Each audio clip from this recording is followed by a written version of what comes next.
तो कैसे है बच्चों।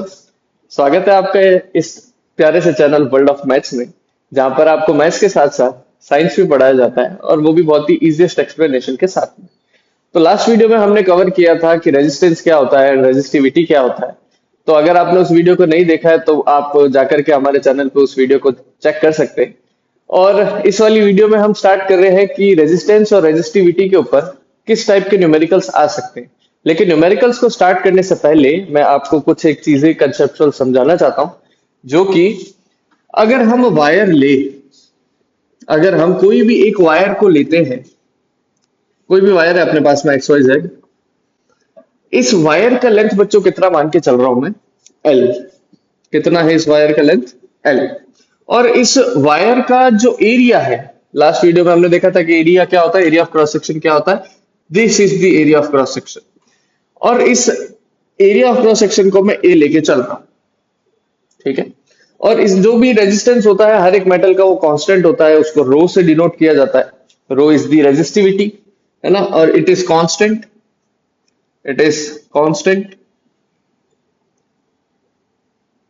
और जो रेजिस्टेंस होता है वो डिपेंड करता है लेंथ पर, एरिया ऑफ क्रॉस सेक्शन पर और रेजिस्टिविटी पर, है ना। तो अब देखिए यहां पर हमको क्या कहता है कई बारी क्वेश्चन कि अगर इस लेंथ को, इस वायर की लेंथ को अगर हम डबल कर दे या फिर ट्रिपल भी कर सकते हैं, तो उसके ऊपर क्या प्रभाव पड़ सकता है, रेजिस्टेंस क्या कम ज्यादा हो सकता है क्या, है ना। अगर लेंथ को डबल कर दिया जाए तो रेजिस्टेंस इंक्रीज होगा, ऑफ कोर्स होगा, क्योंकि जो आपका रेजिस्टेंस है वो लेंथ पर डिपेंड करता है। अगर वायर का जो एरिया ऑफ है क्रॉस सेक्शन उसको इंक्रीज कर दिया जाए तो रेजिस्टेंस अगेन डिपेंड करता है एरिया ऑफ क्रॉस सेक्शन पे, तो वो भी जो है फ्लक्चुएट होगा, इंक्रीज या डिक्रीज हो सकता है। तो बच्चों हमारे पास में जो रेजिस्टेंस का फॉर्मूला है R is equals to rho L upon A, तो यहां से आप समझ सकते हैं कि जो रेजिस्टेंस है वो एल पे डिपेंड कर रहा है। रेजिस्टेंस जो है वो हमारा एरिया ऑफ क्रॉस सेक्शन पे डिपेंड कर रहा है। तो बेटा आपको क्वेश्चन के अंदर क्या बोलेगा कि लेंथ को इंक्रीज कर दिया है, मान लो ट्वाइस इट्स लेंथ, है ना। लेंथ को कैसा है, इंक्रीज कर दिया है twice its length. This length is L मान लीजिए आप, और ये वाली लेंथ आपकी कितनी है बेटा, अगेन इसको ट्वाइस इट्स लेंथ कर दिया तो इसको भी एल मान लेते हैं, ठीक है। तो यहां पर एक बात आपको समझनी है कि अगर आपने लेंथ को 2L कर दिया है तो आपका जो एरिया ऑफ क्रॉस सेक्शन है, एरिया ऑफ क्रॉस सेक्शन वो आपका क्या हो जाएगा, A/2। ये बच्चों सेम वैसा ही जैसे है कि आप एक रबर बैंड को लीजिए और उसको स्ट्रेच करिए, और अगर आप उसको स्ट्रेच करते हैं ट्वाइस इट्स लेंथ तो उसका जो क्रॉस सेक्शन एरिया है ना, उसका जो चौड़ाई है वो कम हो जाता है ना। तो अगर आप कभी भी किसी कंडक्टर की लेंथ को इंक्रीज करते हैं तो उसका एरिया ऑफ क्रॉस सेक्शन क्या मान के चलेंगे हम, A/2 मीन्स हाफ हो जाता है, ठीक है। और ऑन द अदर हैंड अगर मान लीजिए आपने लेंथ को हाफ कर दिया है, ठीक है, ये वाले पार्ट को अपन मिटा देते। आई होप ये आपको चीज समझ में आई होगी, है ना। तो हम क्या कर रहे हैं कि इस वाले पार्ट को हटा दिया, अब हमने लेंथ को हाफ कर दिया।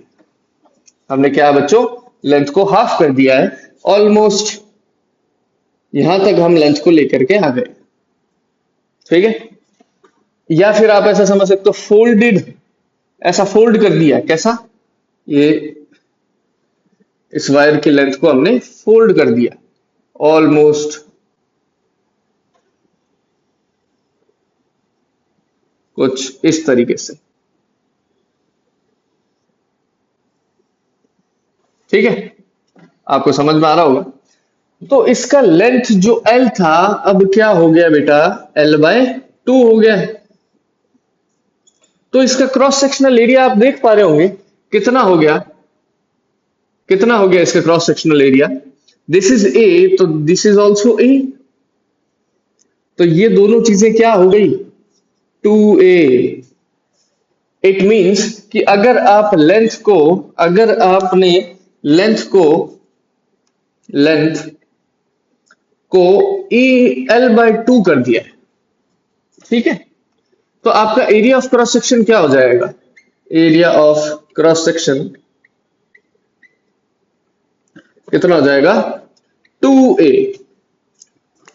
तो बस इतना ही आपको जानने की जरूरत है। न्यूमेरिकल्स को अपन अब स्टार्ट करते हैं। तो आप अगर इसको नोट करना चाहते हैं तो नोट कर लीजिए कि अगर आपने लेंथ को जो है 2l कर दिया तो आपका area of cross section a/2 हो जाएगा। एंड अगर आपने लेंथ को हाफ कर दिया तो आपका area of cross section 2a हो जाएगा। बस इतना सा ही आपको समझने की है जरूरत। तो आप इसको नोट करिए और हम चलते हैं न्यूमेरिकल्स के ऊपर। नोट कर ले बच्चों, हो गया? स्टार्ट करें। ओके, तो न्यूमेरिकल्स एक अभी स्टार्टिंग में तो बच्चों अपन एक बेसिक बेसिक न्यूमेरिकल लेके चलते हैं, है ना? तो मेरे साथ साथ आप क्वेश्चन भी नोट करिएगा। आप पेन वगैरह कॉपी वगैरह निकाल लीजिए और प्लीज साथ में नोट्स बनाते चलिए। आप मूवी की तरह किसी भी एक वीडियो को मत देखिए, ठीक है? तो आपकी उस टाइम प्रैक्टिस नहीं हो पाएगी। आप अगर लिखेंगे नहीं तो आपका जो है न्यूमेरिकल्स वीक रह जाएगा बच्चों, है ना? आप थ्योरी वगैरह आप इस चीज को देख करके बायोलॉजी आप पढ़ सकते हैं, एक मूवी की तरह आप इस वीडियो को देख करके आप बायोलॉजी जरूर पढ़ सकते हैं। Life process control, coordination, reproduction, ये सारी चीजें आप देख सकते हैं। लेकिन आप जो है फिजिक्स हो गया, मैथमेटिक्स हो गया, तो इनको आप प्लीज साथ में नोट्स बना करके प्रैक्टिस करते चलिए। जो भी आपको न्यूमेरिकल यहाँ पे करवाया जा रहा है आप वीडियो को पॉज करिए एंड उसके बाद में जो है न्यूमेरिकल्स को करने का ट्राई करिए। एक बार गलत होगा, दूसरी बार गलत होगा, लेकिन वो गलत आप उस गलतियों से सीखोगे। तो आप प्लीज जो है साथ में नोट्स बनाते चलिए, न्यूमेरिकल्स को प्रैक्टिस करिए। तो आपका जो फर्स्ट क्वेश्चन यहाँ पर आपके सामने आ रहा है 7 करोड़ का। तो यहाँ पर जो पहला न्यूमेरिकल है वो क्या है कि अ वायर ऑफ रेजिस्टेंस, कुछ भी मान लीजिए 20 ओम्स, ठीक है, is stretched to double its length,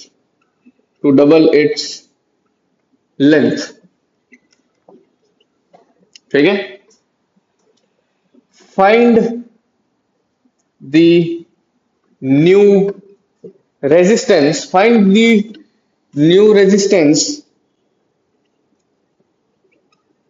if the length is double।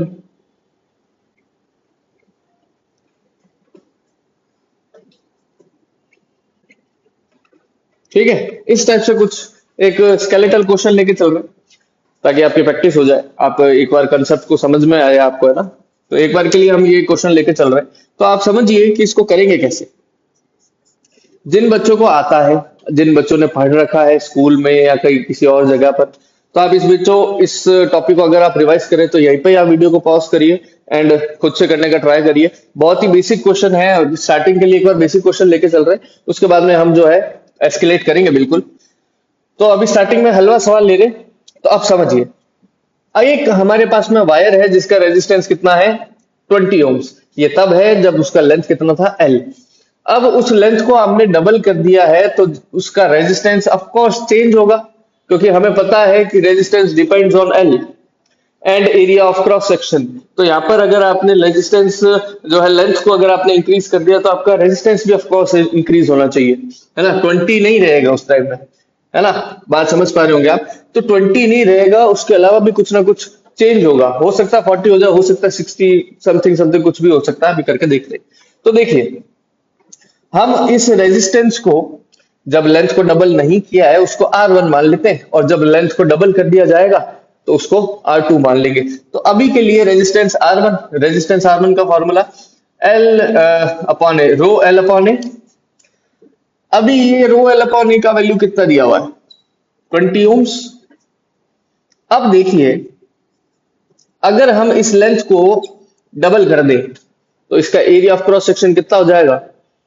जल्दी बोलिए बच्चों, कितना हो जाएगा? A/2। तो यहां से रो 2L अपॉन A/2। क्या ये बात समझ आया? अब इस बच्चों 2 को ऊपर लेके चले जाएंगे तो यहां से हमारे पास में क्या वैल्यू आएगी? R2 is equal to rho as it is 4, 2 2 जा 4 L अपॉन A। ठीक है, इस 4 को अपन इधर लेके आते हैं, तो यहां से इस तरफ लेके आ गए तो कांस्टेंट, क्योंकि ये एक न्यूमेरिकल वैल्यू है तो इसको आगे लेके आ जाते हैं, ज्यादा इजी रहेगा, आपको समझ में अच्छे से आएगा। तो बच्चों यहाँ से देखिए कि आपका जो 4 है वो तो एज इट इज है, and we have the value of rho L upon A. ये रहा रो एल अपॉन ए का वैल्यू कितना, 20 ओम्स। तो R2 का वैल्यू बच्चों आ गया कितना, 2 like 4 into 20 that is equals to 80 ohms. समझ आया बच्चों? अभी के लिए बहुत बेसिक बेसिक क्वेश्चन लेके चल रहे हैं, आपको बस मेरे को एक बार कंसेप्ट को समझाना है, फिर धीरे धीरे हम क्वेश्चंस को एस्केलेट भी करेंगे। ठीक है, तो इस वीडियो को आप पॉज करिए, इसको नोट करिए जल्दी से, और हम चलते नेक्स्ट वीडियो की तरफ। हाँ जी बेटा, तो आपके लिए जो नेक्स्ट सेकंड क्वेश्चन है वो क्या कह रहा है आपसे कि एक वायर है जिसका रेजिस्टेंस 5 ओम्स है और उसको फोल्ड कर दिया है हाफ ऑफ इट्स लेंथ। इसके ऊपर फोकस करना बच्चों, हाफ ऑफ इट्स लेंथ। ये रेजिस्टेंस कब है, जब हाफ नहीं किया है। ठीक है, ये 5 ओम्स का रेजिस्टेंस कब है, जब इस वायर को हाफ नहीं किया है। अब हाफ करने के बाद में इसका रेजिस्टेंस चेंज होगा ऑफ कोर्स, है ना, लेंथ हाफ होगी, रेजिस्टेंस जो है वो कम होगा, एरिया बढ़ता है तो रेजिस्टेंस अगेन कम हो जाता है। तो आप इस बात को समझ सकते हैं। तो अब यहाँ पर क्या है, नया रेजिस्टेंस फाइंड करना है, कब, जब इसका जो लेंथ है उसको कितना कर दिया है, हाफ कर दिया है। तो अभी के लिए मानो कि ये वायर है, दिस इज योर वायर, और इसका लेंथ कितना L है, ठीक है, और ये area of cross section A है। इस लेंथ, ये वायर 1 है ना, इस वायर को 1 मान लीजिए, और इस वायर का लेंथ L1 है और इस वायर का एरिया A1 है। ठीक है, और इस वायर का रेजिस्टेंस कितना, R1 का वैल्यू 5 ओम्स दिया हुआ है। सही। अब इस बात को समझो कि यहां से अपन को R1 का वैल्यू कितना, रो L अपॉन A दिया हुआ है, कितना, 5 ओम्स। अगर आपको R2 निकालना है तो R2 का फॉर्मूला क्या बन जाएगा, L by rho L by 2 into 2A। क्या ये बात समझ आई आपको? तो यहां से एक तरीका और है बच्चों, एक तरीका आप समझिए कि अगर मैं यहां से रो का वैल्यू निकाल लूं, ये R का वैल्यू देखो कितना दिया हुआ है, या R1 की जगह पर मैं 5 रख सकता हूं, यहां पर 5 रख दिया, इसको मैंने यहां भेजा, तो this is of 5A and L आ गया नीचे, 5A upon L is equal to rho. इसको आप मार करके रख लीजिए, ठीक है, ये रो का वैल्यू, क्योंकि रो कभी चेंज नहीं होता है। ठीक है, यहां से अपन ने रेजिस्टिविटी जो है इस मेटल की फाइंड कर दी। अब इसको हमने मोड़ दिया वायर को, अब इसका एरिया कितना हो गया, 2A, एंड इसका लेंथ कितना हो गया, L बाई 2।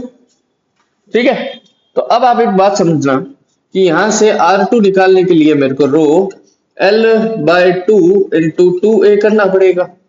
यहां पर इस रो की वैल्यू रखो बच्चों, R2 इज इक्वल टू रो का वैल्यू कितना, 5A upon L, 5A upon L into, यहां से इसको L की वैल्यू को L अपॉन 4A हो गया। ठीक है, A से A कट गया, L से L कट गया, R2 का value is 5 upon 4, 5 4 1, then this is 1.25 ohms। Easy. तो बच्चों इसको नोट करिए, समझ में आया होगा बच्चों, आपको काफी इजी क्वेश्चन था, है ना। नहीं समझ में आया तो आप इस वीडियो को बैक लीजिए एंड दोबारा से आप इसको देख सकते हैं। जल्दी से बच्चों इसको नोट करिए और हम चलते हैं नेक्स्ट क्वेश्चन की तरफ। ओके, हाँ बेटा, तो आपका जो नेक्स्ट क्वेश्चन है वो आपसे क्या कह रहा है कि एक वायर है जिसका लेंथ कितना है, 10 सेंटीमीटर। तो हम यहाँ पर पहले एक वायर बना लेते, यहाँ पर this is your wire, A B mark कर लेते इसको, जिसका लेंथ कितना है, 10 सेंटीमीटर का लेंथ है इसका। ठीक है, हैज अ रेजिस्टेंस ऑफ 4 ओम। तो इसका जो रेजिस्टेंस है R, which is of R1 बोल देते हैं इसको, 4 ohms. If wire is stretched to double its length find the new resistance. तो एक वायर बना लेते हैं दूसरा जिसकी लेंथ ऑलमोस्ट डबल है, 10 का डबल इज 20। तो यहाँ से जो L2 है इसको L1 बोल देते हैं, ठीक है। तो L2 इसका कितना है 20 सेंटीमीटर, और इसका R2 इसका जो रेजिस्टेंस है वो हमको नहीं पता। तो पहले वाले जो हमने प्रीवियस क्वेश्चन जो अभी देखा है ना, जिसके अंदर लेंथ को हाफ कर दिया था, बस इसके अंदर चेंज इतने हैं कि लेंथ को इसमें डबल कर रखा है।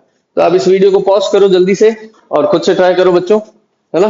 प्रैक्टिस बहुत ज्यादा जरूरी है, कोई भी न्यूमेरिकल हो तो वो प्रैक्टिस करने से आएगा। तो जल्दी बच्चों इस वीडियो को पॉज करो और खुद से लगाओ एक बार इस क्वेश्चन को। हो गया? करें? तो सबसे पहले बच्चों यहाँ पर आपको क्या करना पड़ेगा कि आपको इसके जो है रो फाइंड करना पड़ेगा, ठीक है। तो क्योंकि आपका रो चेंज नहीं होता कोई भी वायर का, कंडक्टर का, तो यहाँ पर देखिए R1 is equals to rho L1 upon A1। इसका एरिया ऑफ क्रॉस सेक्शन भी तो होगा ना बच्चों। अरे बेटा इसको ऐसा मत लाइक इमेजिन करो, इसको कुछ ऐसा इमेजिन करो, ये ऐसा, बात समझे, है ना। तो इसका कुछ एरिया ऑफ क्रॉस सेक्शन होगा, इसको भी कुछ ऐसा इमेजिन कर लो, इसका लेंथ डबल कर दिया है, ठीक है। समझ पाए आप?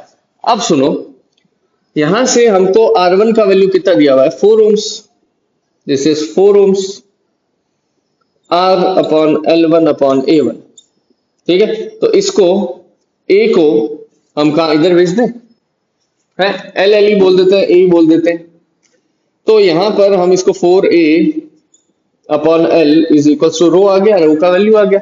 अब इस रो की वैल्यू को उठा करके हम इस वाली जो है जगह पर रख देते हैं, हमारा जो है क्वेश्चन इजी हो जाएगा, ठीक है।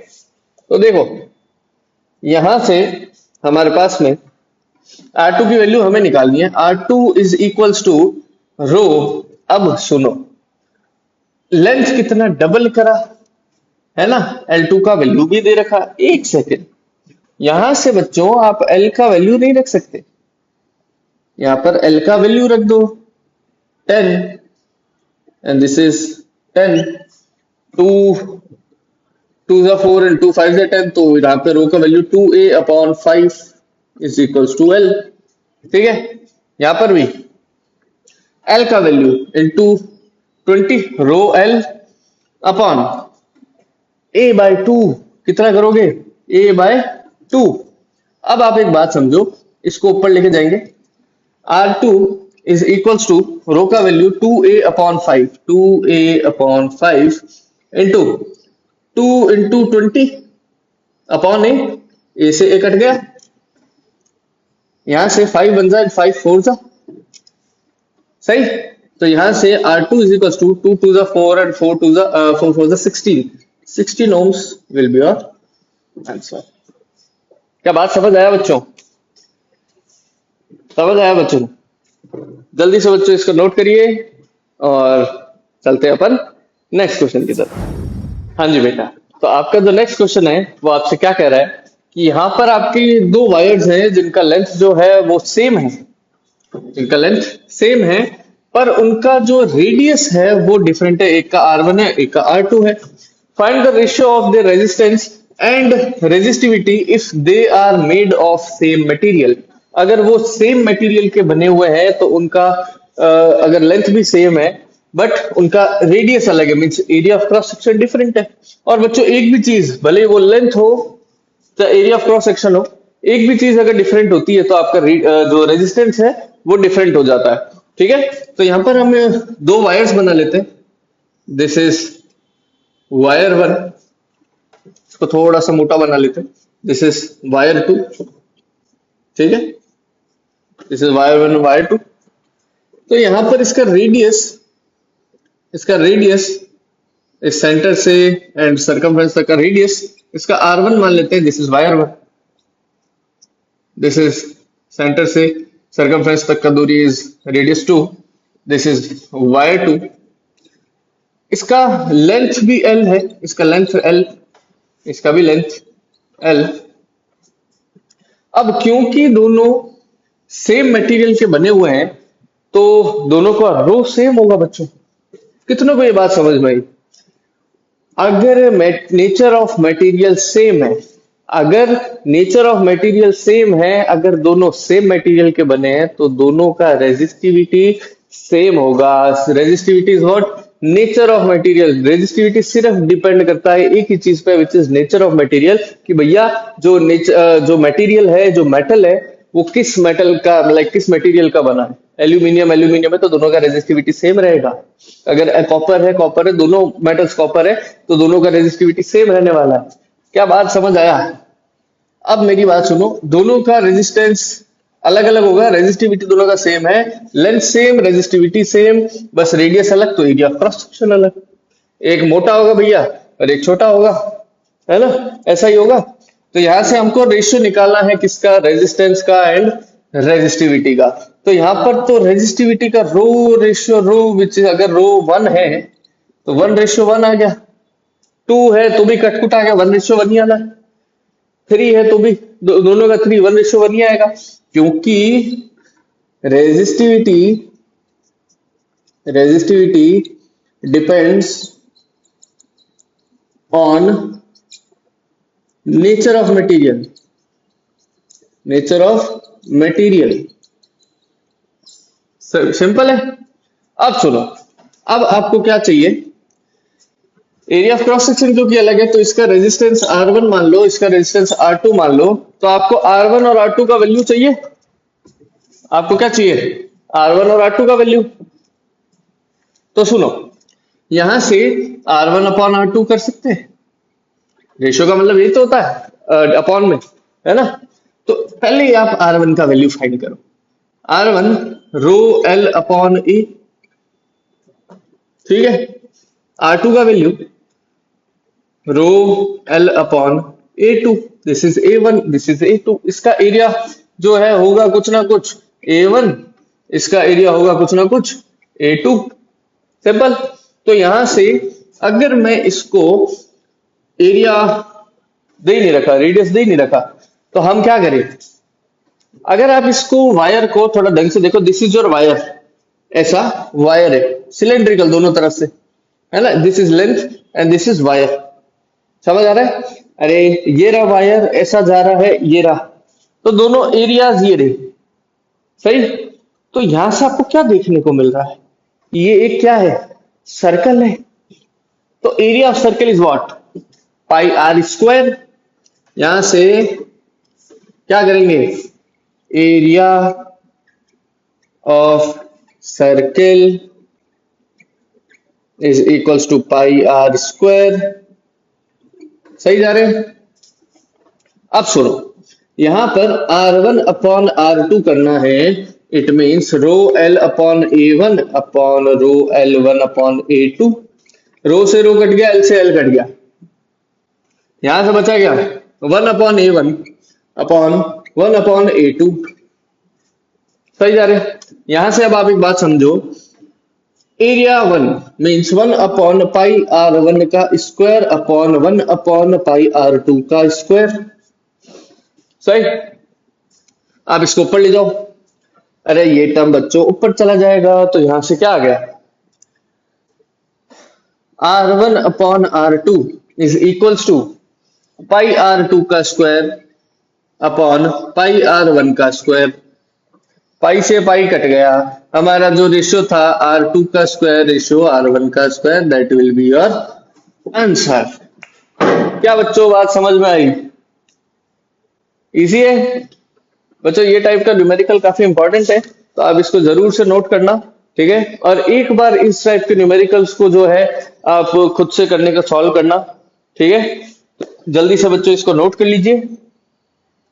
नोट कर ले बच्चों, पॉज करके। हो गया? ओके। तो अब हमारा वीडियो को अब यहीं पे खत्म करते हैं। वीडियो का लेंथ बच्चों काफी ज्यादा हो जाता है, ठीक है। तो अब नेक्स्ट वीडियो में हम चेकआउट करेंगे कि हम जो है अपना रेजिस्टेंस जो है वो resistors, it is a component जो कि रेजिस्टेंस सर्किट के अंदर क्रिएट करता है। अब वो रेजिस्टर आप सर्किट के अंदर कैसे लगा सकते हैं? आप उस रेजिस्टर को सीरीज में लगा सकते हैं, पैरेलल में लगा सकते हैं। तो हमको देखना है सीरीज कॉम्बिनेशन, पैरेलल कॉम्बिनेशन, है ना। तो इन दोनों को देख करके और उसके न्यूमेरिकल्स लगाएंगे, सिंपल। तो तब तक के लिए इतना ही, आप पढ़ाई करते रहिए। All the very best.